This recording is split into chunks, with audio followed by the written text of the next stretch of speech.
ನಿನ್ನೆ ಸಂಜೆ ಮಹೇಂದ್ರ ಆನೆಗೆ ಮರದ ಅಂಬಾರಿಯನ್ನ ಸಹ ಕಟ್ಟಿ ತಾಲೀಮನ್ನ ಸಹ ನಡೆಸ್ತಾರೆ. ತುಂಬಾ ಚೆನ್ನಾಗಿ ಮಹೇಂದ್ರ ತಾಲೀಮ್ನಲ್ಲಿ ಭಾಗಿಯಾಗ್ತಾನೆ. ಅರಮನೆಯಿಂದ ಬನ್ನಿ ಮಂಟಪದ ತನಕ ಒಂದು ವಾಕ್ ಅನ್ನ ಸಹ ಮಾಡಿಸ್ತಾರೆ. ಮಹೇಂದ್ರ ಮಧ್ಯದಲ್ಲಿದ್ದಾನೆ. ಆ ಕಡೆ ಈ ಕಡೆ ಹೆಣ್ಣಾನೆಗಳು ನಡ್ಕೊಂಡ್ ಬರುತ್ತಿರುವುದನ್ನ ನೋಡ್ತಿರಬಹುದು. ತುಂಬಾ ಚೆನ್ನಾಗಿರುವಂತ ಒಂದು ತಾಲೀಮ್ ನಿನ್ನೆ ಸಂಜೆ ನಡೀತು. ಮೊನ್ನೆ ಧನಂಜಯಗೆ ಕಟ್ಟಿರ್ತಾರೆ. ಆ ಬಳಿಕ ಒಂದು ಫೈಟ್ ತರ ರೀತಿಯ ಒಂದು ಗಲಾಟೆ ಆಯ್ತು. ಕಂಜನ್ ಮತ್ತೆ ಧನಂಜಯ, ಸೊ ಆ ಒಂದು ವಿಡಿಯೋ ಕೂಡ ವೈರಲ್ ಆಗಿತ್ತು. ಕೆಲವು ಕೂಡ ಅದು ಸಾರ್ಟ್ ಔಟ್ ಆಗೋಯ್ತು. ತುಂಬಾ ಚೆನ್ನಾಗಿ ಟೇಕ್ ಕೇರ್ ಅನ್ನ ಮಾಡ್ತಾ ಇದ್ದಾರೆ ಆನೆಗಳಿಗೆ.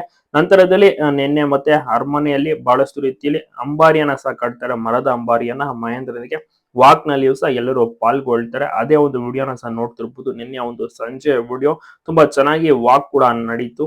ಪ್ರತಿಯೊಬ್ರು ಕೂಡ ಅಂದ್ರೆ ಸಿಬ್ಬಂದಿ ವರ್ಗದವರು, ಸೊ ಆನೆ ಮಾವುತರು, ಕಾವಡಿಗಳು ಎಲ್ಲರೂ ಕೂಡ ವಾಕ್ ನಲ್ಲಿ ಭಾಗಿಯಾಗ್ತಾರೆ. ನಿನ್ನೆ ಕೂಡ ಒಂದು ಸ್ಪೆಷಲ್ ಡೇ ಆಗಿದೆ. ಯಾಕೆಂದ್ರೆ ಮಹೇಂದ್ರ ಈಗ ಶ್ರೀರಂಗಪಟ್ಟಣಕ್ಕೂ ಕೂಡ ರೆಡಿ ಆಗ್ತಾ ಇದ್ದಾನೆ. ಈತನೇ ಹೋಗುವುದು ಅಲ್ಲಿ ಅಂಬಾರಿಯನ್ನ ಹೊರಕ್ಕೆ. ಸೊ ಹೀಗಾಗಿ ಈತನಿಗೆ ಒಂದು ಹೆಚ್ಚು ಪ್ರಾಮುಖ್ಯತೆಯನ್ನ ಕೊಡ್ತಾ ಇದ್ದಾರೆ. ತುಂಬಾ ಚೆನ್ನಾಗಿ ಮಹೇಂದ್ರ ಕೂಡ ತಾಲೀಮ್ನಲ್ಲಿ ಭಾಗಿಯಾದ. ಪ್ರತಿಯೊಬ್ರು ಕೂಡ ನೋಡಿ ಕಣ್ತುಂಬಿಕೊಂಡ್ರು. ಈ ಒಂದು ಗಲಾಟೆ ಆಯ್ತಲ್ಲ, ಅಂದ್ರೆ ಧನಂಜಯ ಮತ್ತೆ ಕಂಜನ್ಗೆ ಬಹಳಷ್ಟು ರೀತಿಯಲ್ಲಿ ಜನರು ಆತಂಕಕ್ಕೆ ಒಳಗಾಗಿದ್ರು.